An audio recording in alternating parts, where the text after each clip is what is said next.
Ce visage. Un visage maniaque, surdétaillé par rapport au reste de l'image, ne semblant montrer que des mauvaises intentions. Oh putain, c'était un cauchemar. Anime. Dans un monde où nous sommes tous nés dans le racisme, que vous soyez l'oppresseur ou celui qui subit, nous avons tous expérimenté cette réalité. Que vous soyez racisé ou non, vous avez déjà eu des pensées racistes, des actes problématiques, et ce, même sans vous en rendre compte. Et c'est pas un reproche, moi aussi je suis raciste, moi aussi j'ai déjà fait des blagues limites par le passé, mais aujourd'hui, on assiste à une normalisation abusive de ces comportements racistes. Et le visage de cette dérive, c'est cet Israélien qui est Anime. Le problème ici, c'est pas juste que Anime soit raciste dans son coin, non, c'est qu'il agit comme militant nazi devant des millions de personnes qui clippent, partagent et valident ses propos. Et il l'a dit en 4K devant vos yeux et en stream. Je cite, je vais continuer à faire des blagues racistes. Regardez bien ce qui se passe en Ukraine, regardez bien le visage de Joe Biden. Mais je vais jamais changer d'humour, je vais continuer et je ferai encore des blagues cisra. Et c'est précisément par ce genre de phrase que le racisme se normalise. On nous saupoudre la carte de l'humour noir. Pour rappel, l'humour noir est censé dénoncer l'absurdité du système, et par définition une arme utilisée par les opprimés, par les minorités, que ce soit des femmes, des LGBT, des personnes racisées. L'humour noir est une arme pour pointer du doigt le ridicule de leurs bourreaux. Or, quand Anime réduit la culture indienne à de la cuisine avec les pieds, eh bien, il ne dénonce rien. Il renforce le mépris.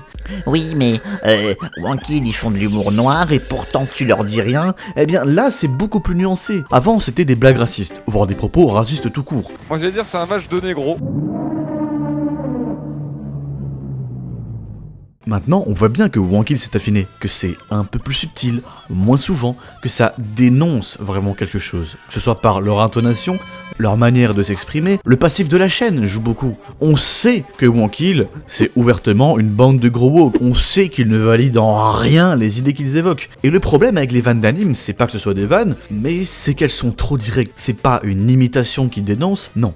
C'est des imitations qui sont basées sur un cliché et qui l'affirment. Cuisiner avec ses pieds, c'est pas juste un propos pour montrer l'absurdité d'un cliché, mais c'est le valider. Anime ne dénonce pas, il n'utilise pas les clichés pour en rire et montrer que c'est faux. Il utilise ces fameux clichés en les validant comme si ce de rien n'était. Un autre problème avec Anime, c'est qu'il a percé sur des playbacks et des imitations foireuses. Alors ça, c'est peut-être une attaque personnelle, vous jugez comme vous le jugez, mais aujourd'hui, des gens l'acclament dès qu'Anime énonce des banalités sur la perte de droits des personnes racisées, les violences policières, les femmes, etc. Alors que ces mêmes personnes qui l'acclament valident indirectement ses propos ouvertement racistes. C'est d'autant plus grave, parce que beaucoup ont découvert que ce personnage est en réalité un bon gros blanc, bien français, bien nommé Maxime. Il a amadoué indirectement, et sans même le vouloir, des milliers de gens en racontant ses expériences en intérim ou au McDo pour se donner l'image d'un homme du peuple, en adoptant tous les codes péjoratifs des maghrébins, que ce soit les expressions arabes, les mots religieux, le juré sur le Coran, les gimmicks, une certaine relation parasociale qu'on retrouve avec d'autres streamers, et tout ça lui offre directement un laissez-passer moral. Il a entretenu cette relation parasociale en laissant planer le doute sur son pseudo. Anime. Beaucoup confondent encore avec Amine, profitant de l'idée qu'un arabe qui vanne une minorité passe beaucoup mieux qu'un blanc qui fait la même chose. Anime, quand ça lui revient à la figure,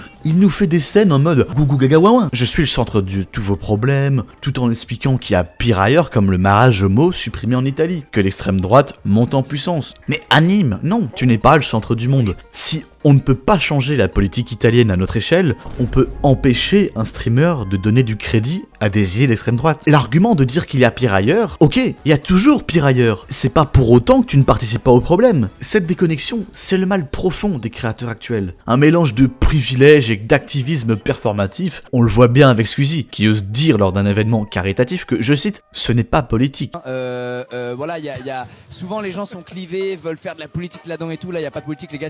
Si vous reste une part d'humanité en vous. En fait, de base, le caritatif c'est politique. On le voit aussi avec Lena Situation, qui porte une pastèque en guise de soutien à la Palestine, mais qui continue de collaborer avec des entreprises vilaines, qui, piétinent ces mêmes valeurs pour le profit. C'est ça le problème du fond. C'est eux qui nous prennent pour des vaches à lait. C'est eux qui jouent avec des symboles et des identités qui ne sont pas les leurs, de normaliser des discours oppressifs pour l'audience, de venir pleurer dès que le réel les rattrape. Anime, ton contenu n'est pas un combat. C'est juste un symptôme d'une époque qui préfère le spectacle de la pauvreté et du racisme à la réalité de la déconstruction. Il serait temps d'assumer les responsabilités, au lieu de se cacher derrière un second degré qui ne fait rire que les gens qui ne l'ont jamais subi.